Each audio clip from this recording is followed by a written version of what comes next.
A continuación, Al Pan Pan, las cosas como son.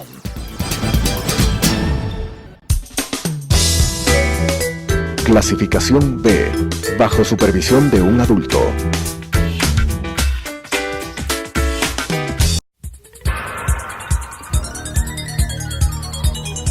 Las opiniones vertidas en este espacio por la producción y dirección del programa son de exclusiva responsabilidad de sus autores y de quienes intervienen en ellos.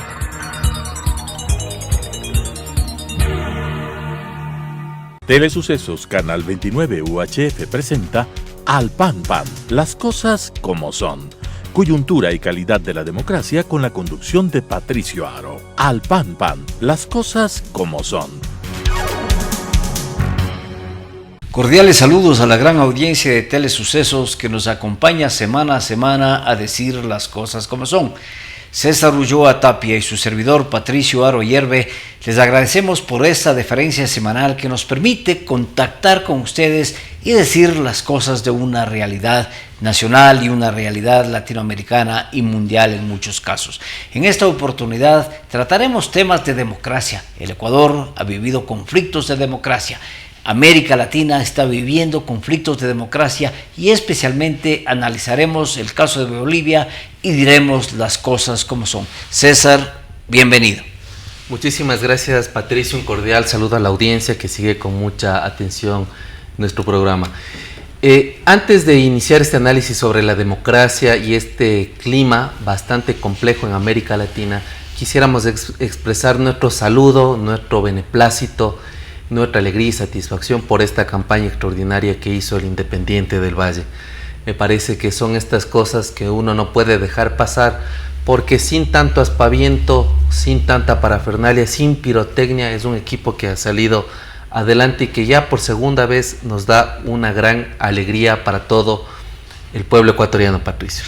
Sí, desde luego me uno a ese saludo que César presenta al campeón de la Copa Suramericana, el Independiente del Valle. Un equipo joven, muy joven, tiene menos de 10 años en el fútbol profesional ecuatoriano, pero realmente tiene muchos elementos que debería ser un ejemplo no solamente para la dirigencia deportiva, sino para todos los dirigentes, para los dirigentes políticos, para los dirigentes sociales, para los dirigentes educativos. Es decir, el momento que se trabaja con convicción, el momento que hay entrega y amor a lo que se hace, definitivamente se van a conseguir esos resultados. Los políticos deberían aprender, César.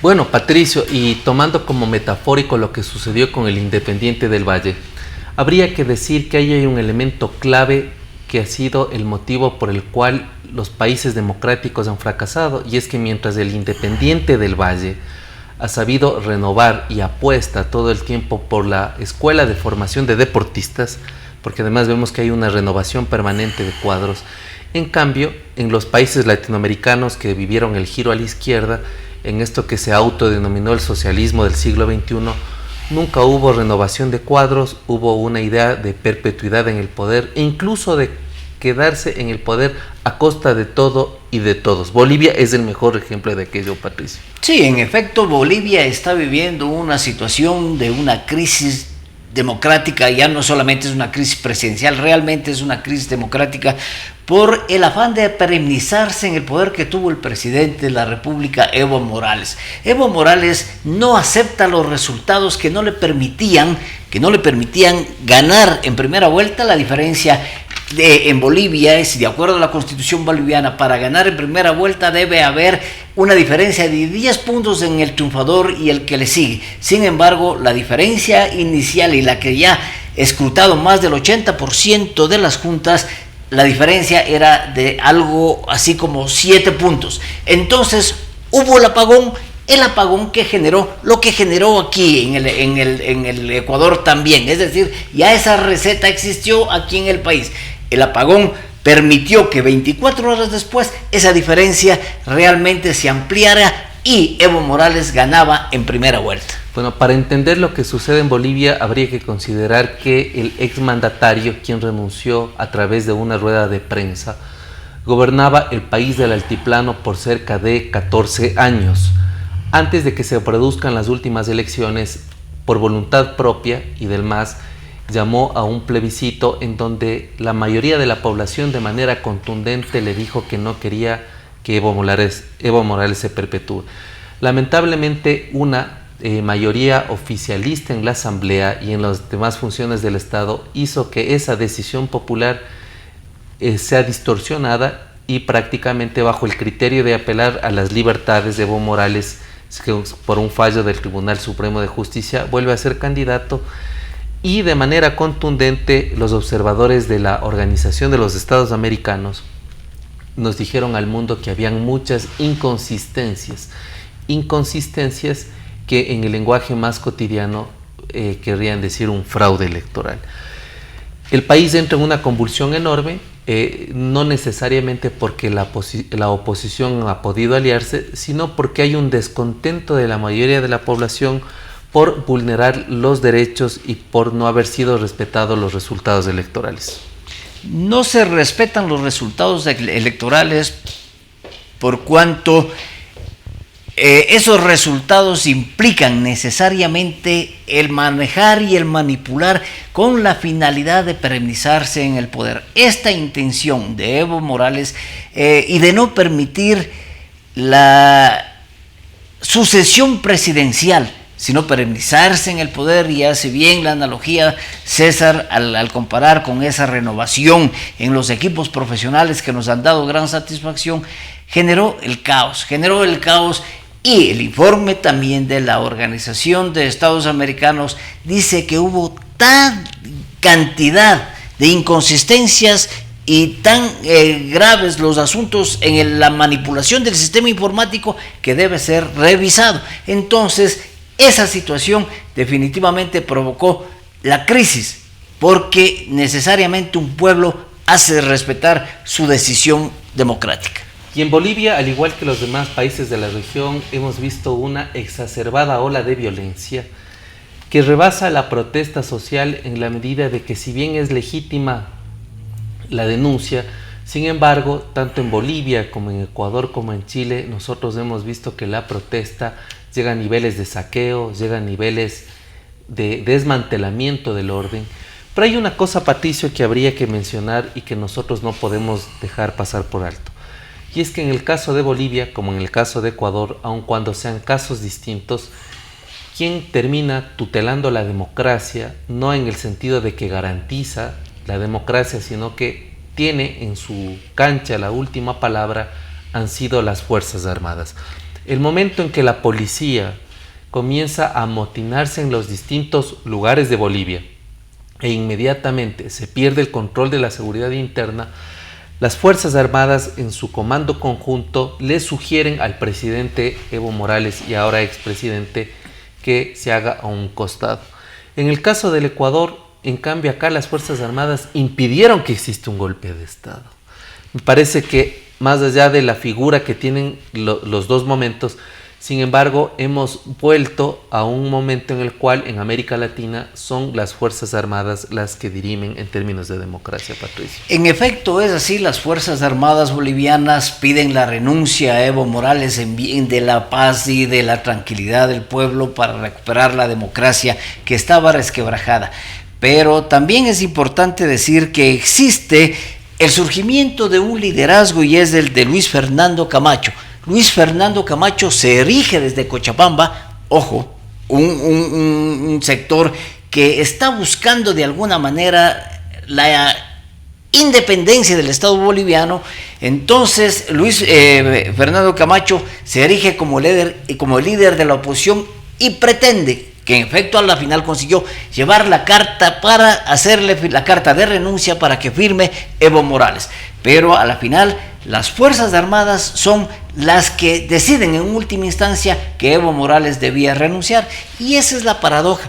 En el Ecuador sucedió que el movimiento indígena, los golpistas, pedían a las Fuerzas Armadas que le quiten el respaldo, y eso no sucedió. Recordemos, el dirigente de la CONAIE, Jaime Vargas, pidió en el ágora de la Casa de la Cultura que las Fuerzas Armadas le retiren el apoyo a este patojo de mierda, tomando entre comillas lo que dijo Jaime Vargas, refiriéndose de esa manera tan descomedida al presidente de la República. Las Fuerzas Armadas, caracterizadas en el Ecuador por su respeto a la democracia, no hicieron la menor intención siquiera de poner en duda el poder legítimamente constituido al que respaldan y respaldarán las Fuerzas Armadas. Bueno, Patricio, la convulsión social en América Latina ha hecho que de manera precipitada e incluso con una actitud despistada algunos dirigentes de movimientos sociales expongan una forma bastante compleja de hacer la política. Creemos que el Ecuador y la región pasa por una ola de descontento, y lo que sucede en Bolivia es muy parecido en el Ecuador, en el sentido de que la falta de procesamiento en democracia de los problemas nos ponen de cara a una situación de fragilidad de las instituciones. Bolivia prácticamente queda en acefalía, y en el caso del Ecuador, en los 12 días de protesta, nosotros pudimos mirar una población en estado de indefensión, porque las instituciones del Estado no dan abasto y no se procesa en democracia las cosas. Creo que hay un problema con la democracia. He estado revisando algunos documentos, algunos artículos académicos, y se habla de recesión democrática, se habla de déficit democrático, e incluso se habla de que la calidad de la democracia es inexistente en esos términos porque tampoco ha habido democracia. Entonces ahí hay un tema muy complejo. Y en efecto, no solamente las instituciones son las que quedan en acefalía en el caso boliviano, es la democracia la que quedó en acefalía. Entonces renuncia el presidente de la República, renuncia el vicepresidente de la República, renuncia también el presidente del Senado y el primer vicepresidente, lo que quiere decir que la cadena de sucesión queda en el aire.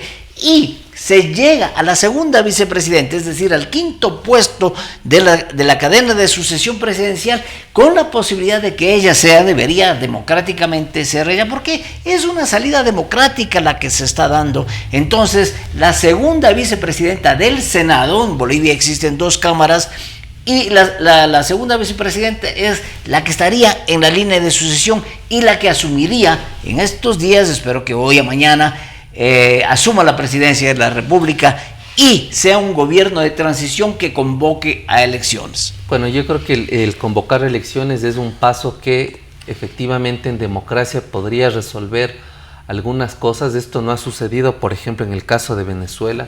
En Venezuela parecería que cada vez hay una trabazón mucho más fuerte del problema, y que las elecciones en Venezuela son cada vez más lejanas. En el caso de Bolivia, me da la impresión que la alerta que recibe Evo Morales, en el sentido de haberse quedado prácticamente sin el resguardo de las Fuerzas Armadas y de la policía, le hicieron tomar una decisión de ponerse a un pie al costado. Pero a mí me parece, Patricio, que el movimiento al socialismo y todos los movimientos que nuclean alrededor de este gran movimiento están en una estrategia de ganar tiempo. A mí me daría la impresión de que la renuncia de Evo Morales no es la renuncia al poder del movimiento al socialismo. Me parece que en las elecciones va a haber un candidato oficialista que, si bien no puede ser Evo Morales ni tampoco Álvaro García Linera, sin embargo estarán buscando un cuadro como en el caso del kirchnerismo en Argentina, un cuadro como esta sucesión bolivariana en Venezuela, un cuadro que no se encuentra todavía en Ecuador con la Revolución Ciudadana, pero a mí me da la impresión que el MAS busca una participación y está ganando tiempo para volver a rearmarse. Sí, realmente esa es la intención del partido del Movimiento al Socialismo, pero también en estas elecciones que deben convocarse nuevamente, es decir, debe haber un nuevo proceso eleccionario, no debería participar Carlos Mesa. Carlos Mesa de alguna manera es el centro también del conflicto democrático que se vivió, es decir, la crisis democrática en Bolivia surge precisamente por la carencia de la capacidad que inicialmente habíamos felicitado a un equipo ecuatoriano que demostró esa capacidad. No tienen los políticos para gobernar, y la causa fundamental de la crisis democrática, la crisis presidencial en Bolivia, es precisamente originada por los partidos y los movimientos y los líderes políticos de la República boliviana. Bueno, ¿quién es Carlos Mesa? Habría que decirle a la audiencia que Carlos Mesa fue ex vicepresidente de Gonzalo Sánchez de Lozada. Luego de la destitución de Gonzalo Sánchez ocupa la presidencia, gobierna por cerca de 3 años Bolivia, luego se retira de la vida política y Carlos Mesa vuelve a emerger con bastante protagonismo en su país porque fue quien lideraba el proceso de defensa de Bolivia en su pedido de salida al mar con el país Chile. Carlos Mesa es un cuadro de la oposición, diríamos no radical, es un cuadro más moderado, pero que en definitiva se le miraba como el único legítimo opositor en el sentido de que era quien dentro de la oposición generaba mayores posibilidades de contienda. No así el ex vicepresidente Tuto Quiroga ni algunos otros que estaban pensando disputar la presidencia de Evo Morales. En estas circunstancias surge un liderazgo emergente, que es el liderazgo de Luis Fernando Camacho. Y también pone a una Bolivia bastante dividida y separada, la famosa Bolivia de la media luna, donde están los departamentos de Santa Cruz, El Pando, Beni, y la Bolivia más del altiplano, la Bolivia más del sector rural. Entonces también queda un país polarizado, un país también fragmentado entre la parte rural, agrícola, con la parte más urbana y la parte de La Paz. Esa es una de las primeras y principales características del electorado boliviano. El electorado boliviano plenamente identificado como movimiento indígena o como un electorado indígena, el 60% de los bolivianos se reconocen indígenas, mientras que el 40% se reconocen como mestizos y un mínimo porcentaje como blancos. Pero quisiera retomar la situación de la democracia en América Latina, volviendo al caso ecuatoriano. El caso ecuatoriano es importante analizarlo en esta crisis boliviana. Hoy la CONAIE está levantando la voz en contra del golpe de Estado y está pidiendo a las Fuerzas Armadas que le están criticando a las Fuerzas Armadas que le retiraron el poder. Sin embargo, ellos hace un mes también hicieron lo mismo y no ha sucedido absolutamente nada. También en esta vinculación, ante la presentación del proyecto económico de la CONAIE, el movimiento político de Rafael Correa se identifica claramente con ese proyecto económico y además está respaldando lo que ya son indicios muy fuertes de que va a haber una unidad de la organización indígena será posiblemente a través de su brazo político Pachacuti contra el movimiento de Rafael Correa. Es decir, se empieza ya a buscar esta relación por alcanzar el poder, sin importar lo que sucedió en el mes de octubre, sin importar lo que sucedieron 10 años atrás, sin pensar siquiera en la república, en la democracia y en la patria. Bueno, lamentablemente, Patricio, estamos a puertas de un proceso electoral, va a ser un año bastante complejo. Creo que en el Ecuador no se ha resuelto nada después de que se desactivó los 12 días de protesta a través de la mediación de Naciones Unidas y la Iglesia Católica. Creo que es una urgencia insoslayable, inevitable, que llamemos al diálogo. El país necesita salir de esta política de diálogo de sordos. Creo que hay que trazar 3 o 4 grandes líneas hacia futuro y debería ser el compromiso de la clase política el establecer acuerdos mínimos de gobernabilidad. Creemos que el Ecuador atraviesa una situación económica muy compleja. Creo que hay un resurgimiento del resentimiento social. Me parece que volvimos de nuevo al país de los ismos, del regionalismo, del racismo, del socialismo enfrentado al derechismo. Y creo que es un tiempo de mucha serenidad, porque si bien la Asamblea tiene que aprobar lo que significa el proyecto urgente de ley económica que envió el Ejecutivo, sin embargo, el problema rebasa más allá de lo económico. Me parece que el país todavía está fracturado y no ha podido encauzar lo que significó o dar unas respuestas contundentes a los 12 días de paralización. En efecto sucede eso, pero también analizar una situación que se da en Bolivia también en este momento, y es la de 2 personajes sumamente especiales de la política ecuatoriana y del correísmo, y me refiero a Carlos Ochoa y a Sofía Espín. Ellos están asilados o están pidiendo asilo político en Bolivia. hoy se les derrumbó el piso, se encuentran en una situación muy extraña y obviamente tendrán que volver potencialmente a rendirle cuentas a la justicia ecuatoriana y a la democracia ecuatoriana. Concuerdan plenamente que es necesario, en el caso ecuatoriano, un acuerdo mínimo para reforzar esa democracia que en el Ecuador y en Latinoamérica vemos es de muy mala calidad. Como César decía, ¿cómo puede concebirse que en la democracia latinoamericana sean las Fuerzas Armadas las que tienen la última palabra para determinar cuál es el camino a seguir en democracia? Definitivamente eso es una democracia de muy mala calidad, pero estos acuerdos mínimos deberían plasmarse en lo que está tratando ya la Asamblea Nacional en el Ecuador, y son las reformas a la ley de elecciones y de partidos políticos llamado el Código de la Democracia. César es un especialista en el tema y podemos tratar también cómo se está manejando esta situación en el análisis del proyecto presentado por el Consejo Nacional Electoral para reformar el Código de la Democracia. Bueno, habría que decir que ha habido una treintena de propuestas para reformar el Código de la Democracia. Las organizaciones de la sociedad civil y sobre todo algunos actores protagónicos han coincidido en que 6 puntos son los más importantes. A propósito de las denuncias del caso Arroz Verde, del caso Majano, de los sobornos, de las coimas, se hace indispensable que exista transparencia en cuanto al financiamiento de la política, de dónde provienen los recursos, cómo se administran y cuál es el proceso adecuado de rendición de cuentas. La segunda cosa clave y que exige la ciudadanía es que los candidatos que corren por alguna dignidad tengan que concurrir obligatoriamente a debates públicos. Creo que la gente se merece un poco de respeto y lo menos que pueden hacer los candidatos es exponer sus ideas a través de un proceso deliberativo en donde se intercambien ideas, propuestas, sugerencias. La tercera cosa es que en el Ecuador no se cumple el principio de proporcionalidad. Y en ese sentido, las organizaciones de la sociedad civil y varios sectores coinciden en que es necesario cambiar el método que convierte votos a escaños. Recordemos que el país ha tenido casos en donde con el 30% de votación un partido político se llevó el 70% de la Asamblea Nacional. Es importante, han dicho diversos sectores, regresar a las circunscripciones provinciales, es decir, no hay mucho sentido en dividirle a Pichincha, Guayas y Manabí en algunas circunscripciones.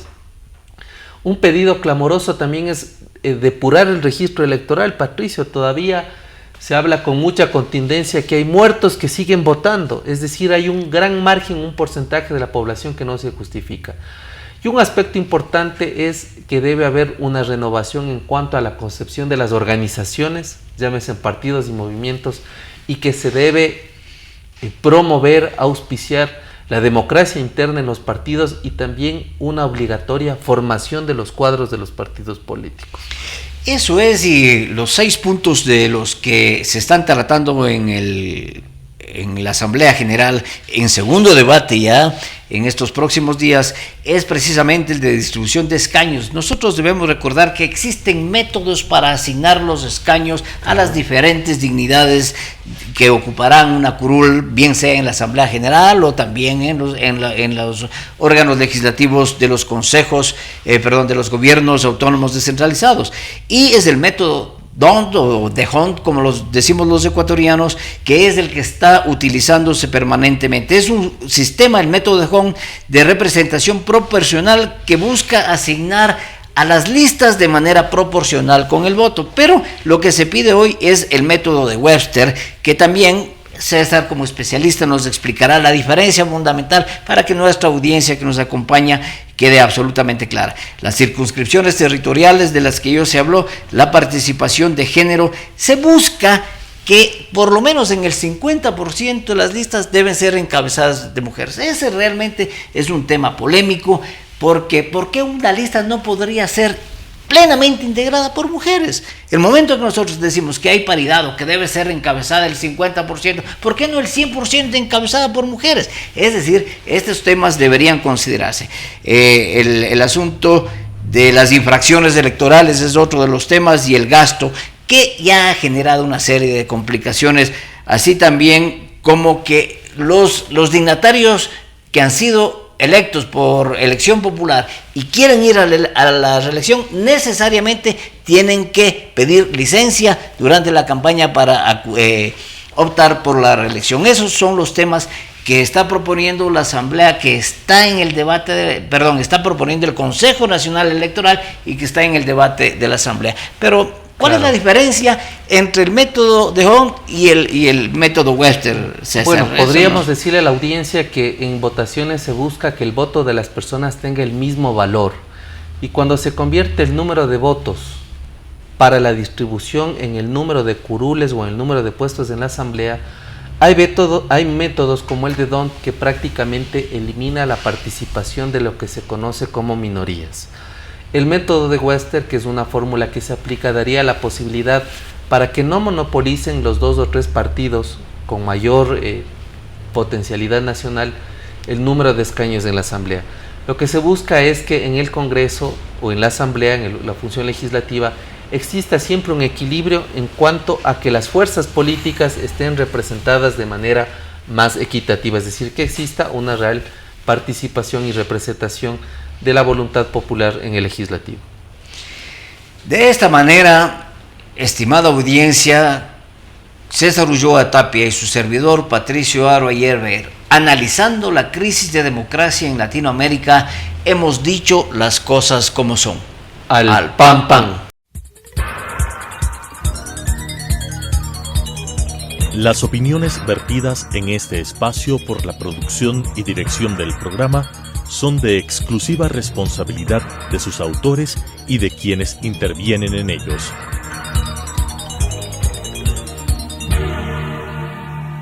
Telesucesos Canal 29 UHF presentó Al Pan Pan, las cosas como son. Coyuntura y calidad de la democracia con la conducción de Patricio Aro. Al Pan Pan, las cosas como son.